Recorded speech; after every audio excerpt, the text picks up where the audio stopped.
Hello guys, welcome to Pagan Outdoors. My name's Craig. Now today's little video, obviously we're not out in the woods, we're in the front room. Now I thought I'd do a short video on a very cheap, easy to do little meth stove. Now it's not a pop can meth stove. It is very simple, literally a couple of quid and you could make a couple of them. So what the thought behind this is I have a Mark 1 Crusader cook set, which I'm going to start using a bit more. Now, people that watch my normal videos will know I do like my meth stoves, and normally I just use a Trangia or a Trangia type stove with the trivet or with the Transi triangle, etc. But I do have this Mark 1 Crusader cook set, which I do want to start using a bit more. And my son has the Mark 2 Crusader kit, which he does use a lot. Now he uses the Transit in his because of the extra height of the stove. I quite like mine. So now I've not used Hexi or Fire Dragon in this because, or one of the Fire Dragon's too expensive. So I have been using, in the past, I use one of these little meth stoves. It comes with a windshield and a little pot stand from Polymath products. I think it's a stealth stove, I'm not sure. And it has like a sort of I don't know, some sort of carbon material type stuff in it, and you pour the mess into it, it soaks in, light it, and that will fit, and that fits in there quite nicely, like that. So the only thing with this is, yes, it's light, but it just, I'm not sure if you can pick that up, but it's the tin is made of aluminium and it's getting a bit of a battering. So I'm going to retire this, plus it's a push in. Sometimes when you push it on, it can be a bit of a bugger to get off.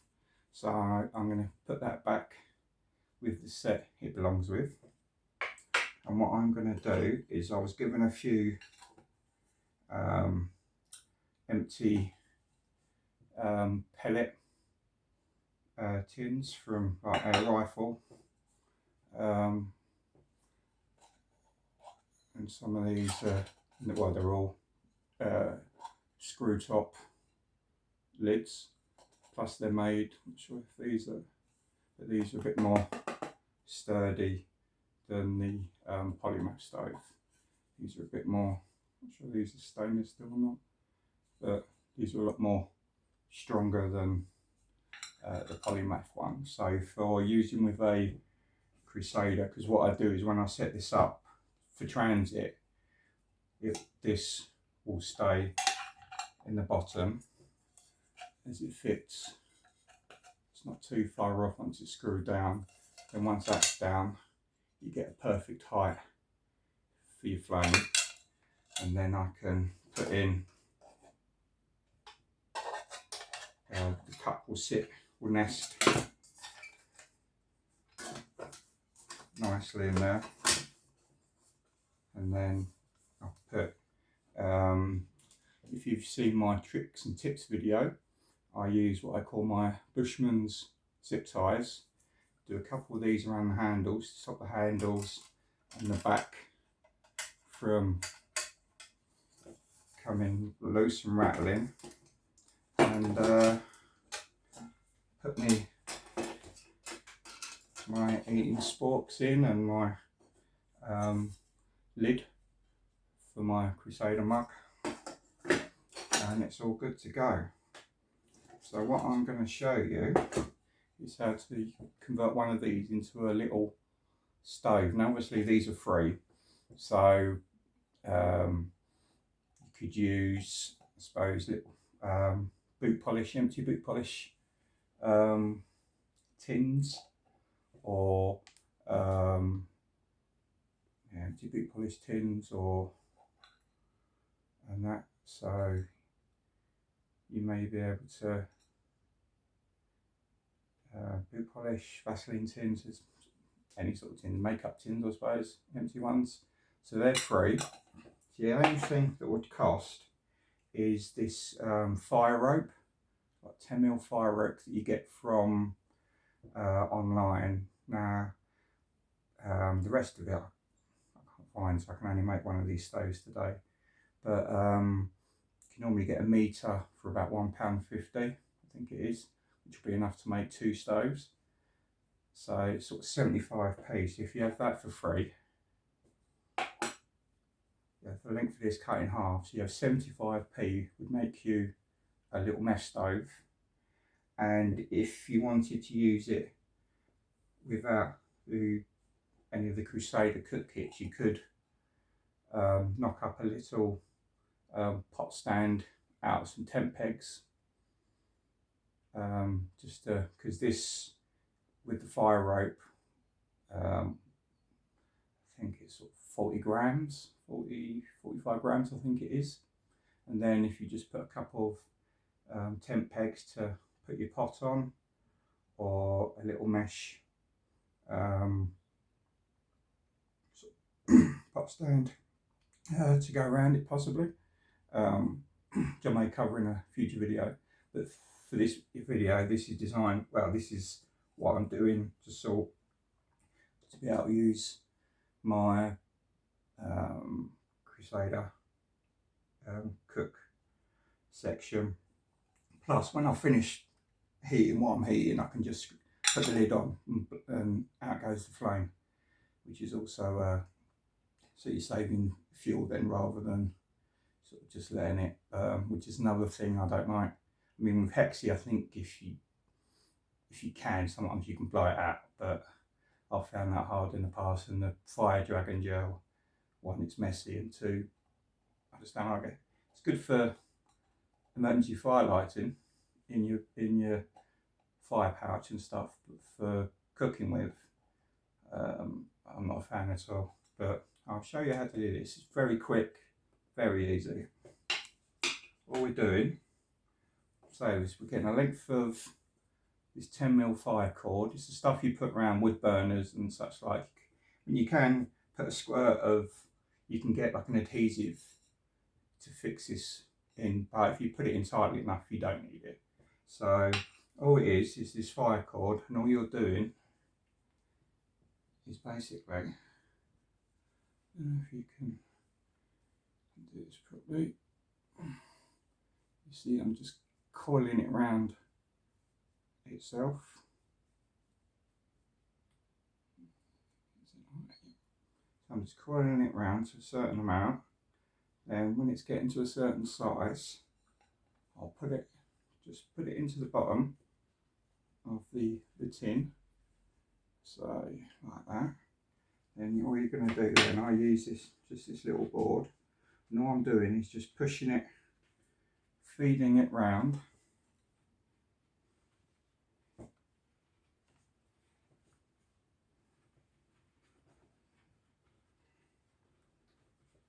And put it in. Just the tighter it's in here, then the less chance there is for it to come out. It's can be a little bit fiddly, but it literally only takes a couple minutes. It's just a case of putting it in. So what you want to do is keep it nice and flat. You can see that, so you're keeping it nice and flat all the way across.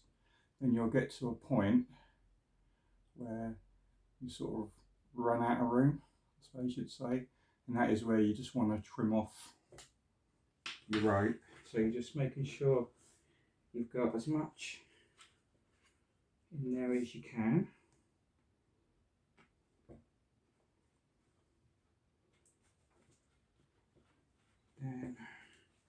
all you need to do is sort of mark with your hand where you need it cut. Just unwrap it a bit. I'm just using a one of these snap Stanley knife type things here. So if you're under 16 or 18 nowadays, then you have to have an adult present. Disclaimer there. So then all I'm going to do is cut this at an angle.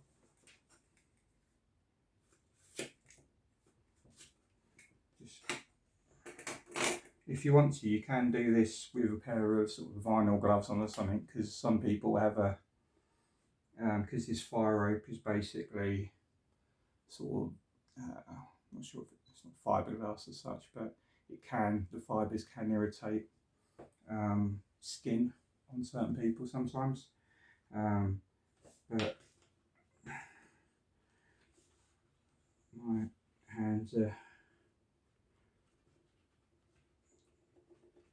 knackered after many years doing my joinery, so it's storing itself. And you may just make sure everything's down and in. So this is a little bit on the fiddly side. It can just got to play with it. You don't want to put it in too loosely, otherwise it will keep falling out or uncoiling, which would be a pain in the butt. So what you can do is just use the end of this and just to really poke that final bit in. I have to just cut a little bit more off.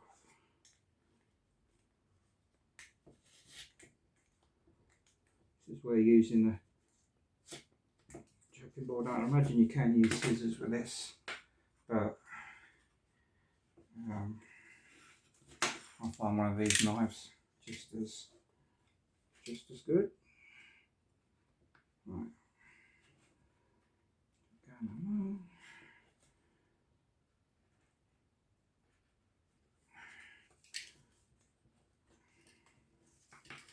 It just takes a little bit of time. I mean, once it's in place, it will sort of stay there. So you can use special heat glue that you'd use to put this into the fix this into place on wood stoves and stuff. But if you pack it in properly, you don't need to. It just adds to the expense of it. So I think you'll be able to see that now. So basically, you've got, I mean, you can see from some of my fingers how deep the tin is. I should have some measurements here. I will have just 2 seconds.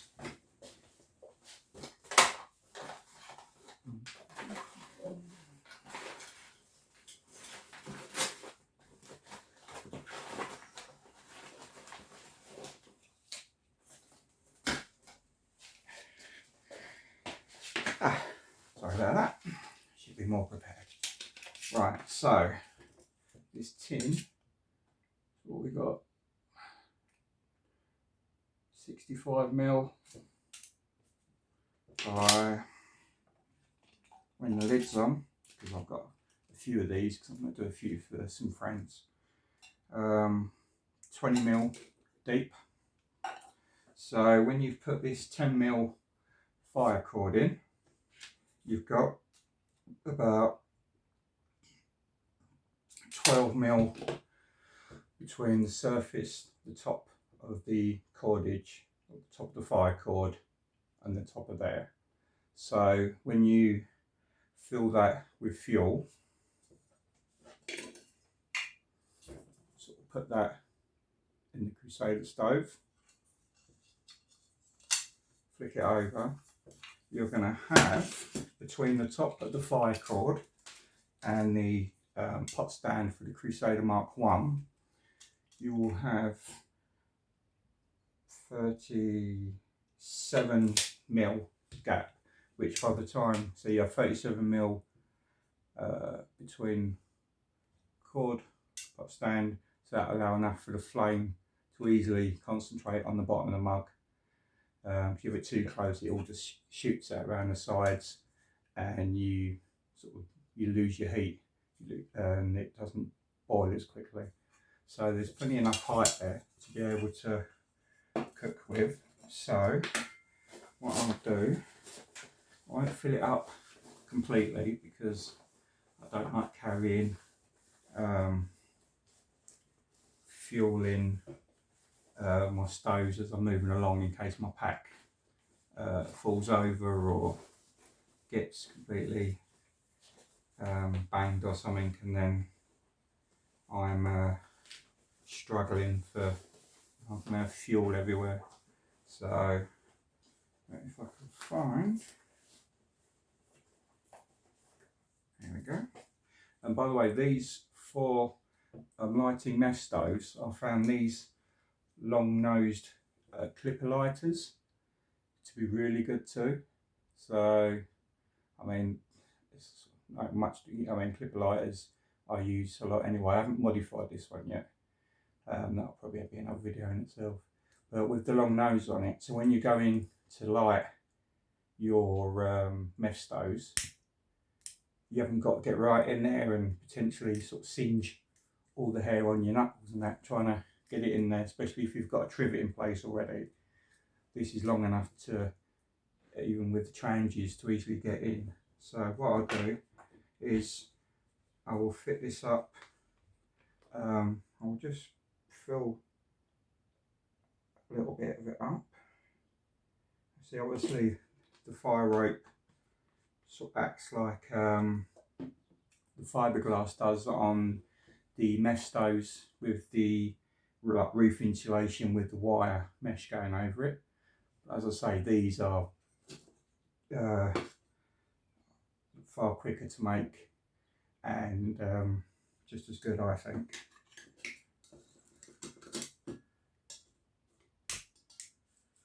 Right, if I do this right, you should be able to see it. Now hopefully, I think you'll be able to, if I show you it like that, you should be able to see how, even, I know on transiers you would bloom and you have all, but for a simple mesh stove that costs 75p, this, I mean, the heat sort of there is, you can sort of count to about 5 and then you've got to put your hand away. And my hands have not got much sensation in, so it throws out a lot of heat, so you can put your mug on top, and as you can see, the frames are easily controlled within the cook part itself. So there's no, with some of the fire dragging, sometimes the flames are quite ferocious, shall we say. But with this fire rope and just a little bit of methylated spirits that I put in there, then you can see how controlled the fire is there. So as you can see, it sort of gets going, but unlike with the fiberglass and the wire mesh in the DIY stoves, this fire rope won't sort of disintegrate over time. The fire rope just sort of stays the same because it's not getting compressed, so it just will hold its, and so that is, I think, a rather to be fair, I like watching a Meths flame. I mean, there's no, I mean, I'm using, on this one, I'm using like a bio methylated spirits in one of my little Trangia, Swedish Trangia bottles, but it has no smell to it. The flame, when you, by the time you put the cup up, the mug on, there's very little flame as such. But as I say, as you can see, it's quite a, can't tilt it too much, but as you can see, it's a very manageable flame. And then using the old Leatherman wave, put it back, make sure I don't burn the table. And then hopefully, if I do this right,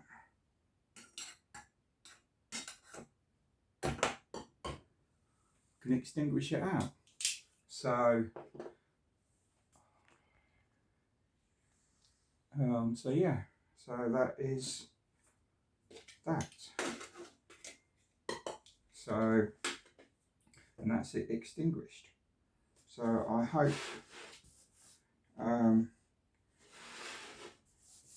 you found this useful.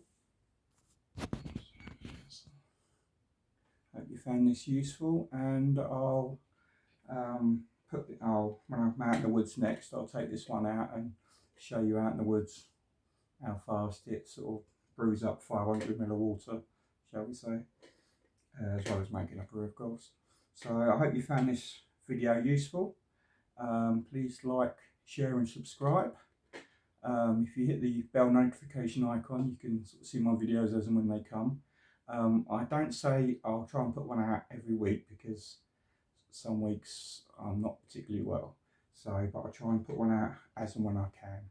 So, but I hope you've liked this video, and love and light, and I shall speak to you later. Thank you.